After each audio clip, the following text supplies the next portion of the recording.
Canon rumor says that the Canon EOS R1 will have an 85 megapixel sensor and shoot up to 20 frames per second. Are we being punked? This and more after the intro.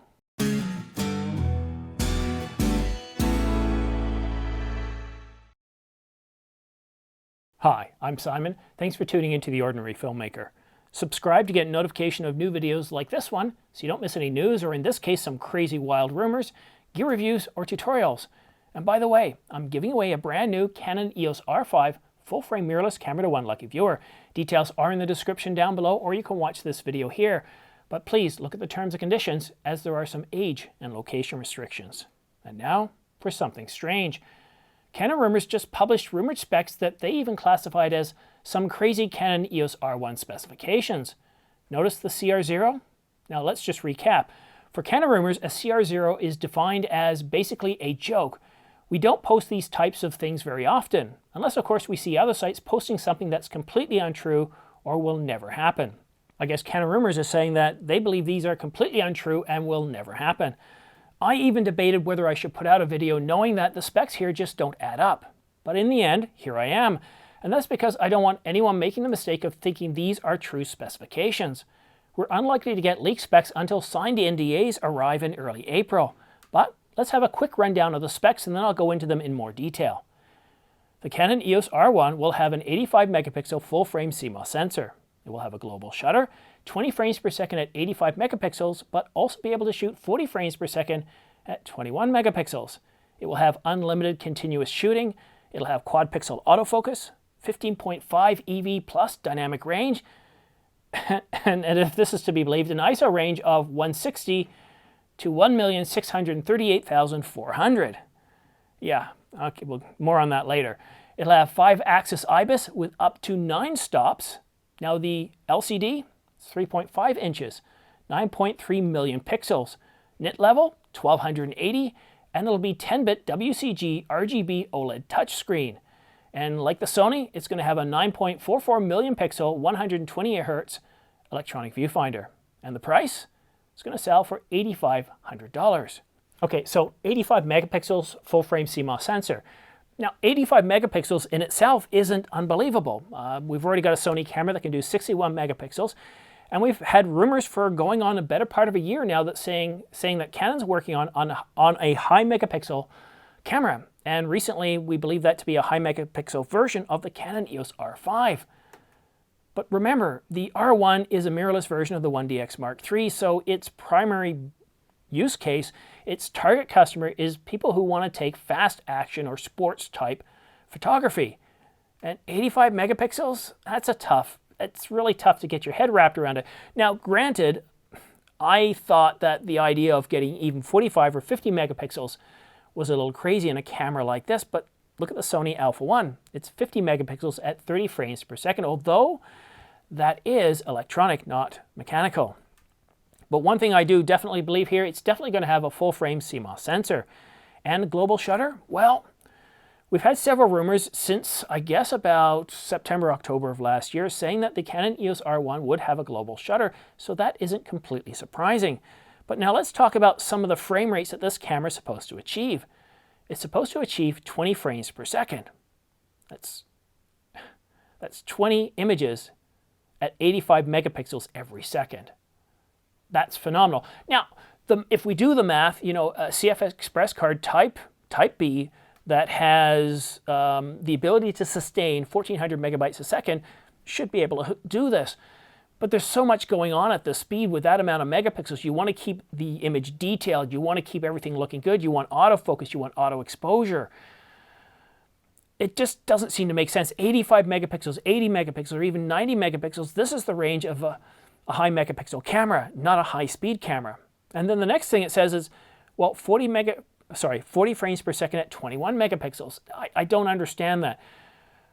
Generally with Canon cameras, whatever the megapixel is, so for example, the R5, it's 45 megapixels. And if I choose to shoot at medium, then it's going to drop it down to about 30 megapixels, and then low, it drops it down even lower. So 40 frames per second, is that what, low? I don't really know. There's not a lot of information here. But, and this is where the wheels start to fall off the wagon for me. Unlimited continuous shooting. unlimited continuous shooting. I guess there's going to be no overheating here. You're going to have really high demands on this camera to be able to continuously just shoot 20 frames per second at 85 megapixels. So that's a little bit of a push.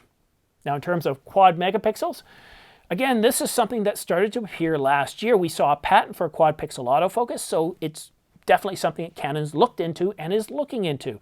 And then we had several rumors saying that the EOS R1 was going to have quad pixel autofocus, so this one in itself isn't unbelievable. It's certainly plausible. Now, in terms of 15.5 stops of dynamic range, well, the Canon C300 has that. Granted, it's an $11,000 camera and it's a cinema camera. And of course, the Sony Alpha, make sure I say this right, the Sony A7S III also has about 15 stops of dynamic range, so that one in itself isn't unbelievable. But an ISO range of 160 to 1.6 million? I would say that crazy starts to get a little bit more crazy once you start to realize that all these specifications aren't standalone specifications, but are all going into a single camera. And IBIS. So the R5 came out with IBIS. It had up to 8 stops depending on the lenses. So I think in camera it was 5 stops. And then if you had a lens that had lens stabilization, you can get up to another 3 stops. So up to 8 stops of stabilization. So for this camera to have 9 stops isn't completely unbelievable, but again, it's just pushing things a little bit more. Now let's take a look at that LCD. 3.5 inch. That's believable. 9.3 million megapixels. Wow, that's detailed. Okay, so where I have a bit of a problem here, not that something flew into my eye, but I've been shooting for a long time. I'm filming right now with the Sony A7S III. I got my R5 upstairs. And one of the things I noticed when I put these two cameras side by side is the smaller LCD is never a good thing. You always want to go bigger. But a resolution of 9.3 million pixels, I don't really see that I'm going to benefit from that. It doesn't really make a lot of sense to me. I'd rather have some sort of a flip-out screen that can do 5 inches, for example. And I know that's ridiculous. You're not going to get that unless, of course, you plug in something like a Ninja or an external monitor.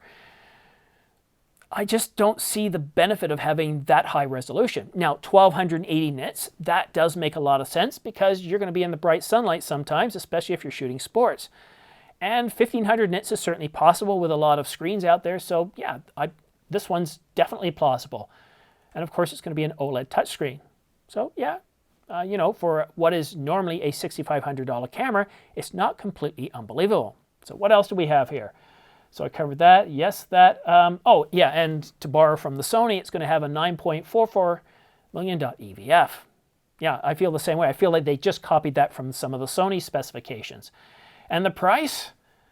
$8,500 US? No, I don't see Canon doing this. And I said this time and time again last year when people said the R5 was going to be $8,000. I said, no, it's a 5 series camera. So what we could expect is a 2% inflation for each year. And I projected it's going to be somewhere around just under $4,000. I figured it could be anywhere from $3,400 up to $4,000. I think I narrowed it down to around $3,800, which was pretty close to what it actually was.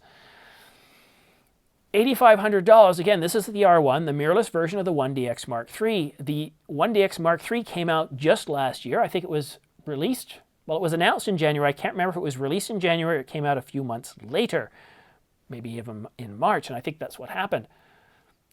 It sold $6,500. So I don't believe this. I don't believe it's going to be $8,500. I believe it's going to be $6,500. Or they might add $100 to it or something like that. The only way I would see this camera costing $8,500 is if they added a whole new different tier. I don't really see that. It doesn't make a lot of sense here. So when I add up all these specifications together, it seems like somebody was going out there cutting and pasting the best specs that they'd heard in the rumors over the last year, year and a half, whatever it was, and threw them together and say, this is the EOS R1.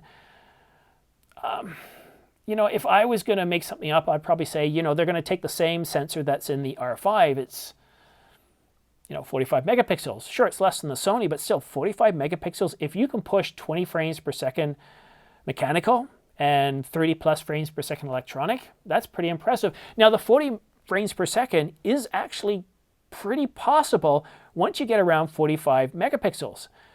the 1DX Mark III already has enough bandwidth internally. Then it depends on whatever processing you're going to do. What kind of a speed processor?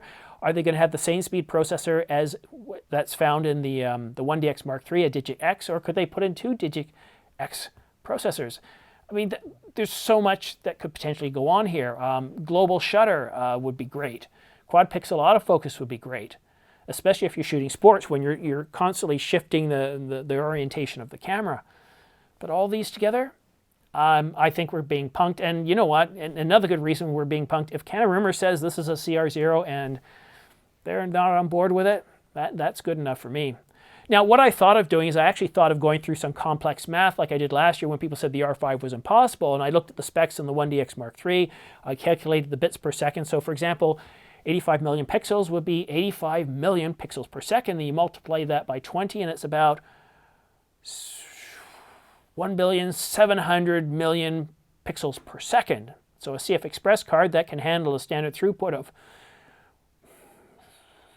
1,400 megabytes a second, yeah, it's clearly possible. You can definitely, a CF Express card can handle it. And personally, I'd like to see 2 CF Express cards in that, and also the R5 Mark II. But when you start pushing 85 megapixels, I'm really expecting, you're probably going to get maybe 10, 12 frames per second, and that's pushing it. But let me know what you think. Do you think that these are realistic? But even better still, what I challenge you to do is give me what you think would be in the Canon EOS R1. Based on what you've heard on the internet, what you see that's possible in cameras, what do you think? Let's go see if you can make a good prediction on what's going to be in the Canon EOS R1. That's it for now. Don't forget to subscribe for your chance to win 2 Angelbird 128GB AV Pro MK2 V90 SD cards, along with a dual UHS-2 card reader. Or you could also win a Ulanzi LED light package with accent lights, underwater light, and various other flat panel lights to light your subject, or as a starter kit for starting your own YouTube channel. I'll be awarding these 2 prize bundles once the channel reaches 30,000 subscribers, and then I'll offer up different prize bundles every 10,000 or so subscribers until the channel reaches 100,000. Now, once I reach this incredible plateau, this huge achievement, well, at least it will be for me, I'll be awarding a brand new Canon EOS R5 full-frame mirrorless camera to 1 lucky viewer. Sorry, I'm losing my voice. And on that bombshell, thanks so much for watching The Ordinary Filmmaker. We'll see you again soon.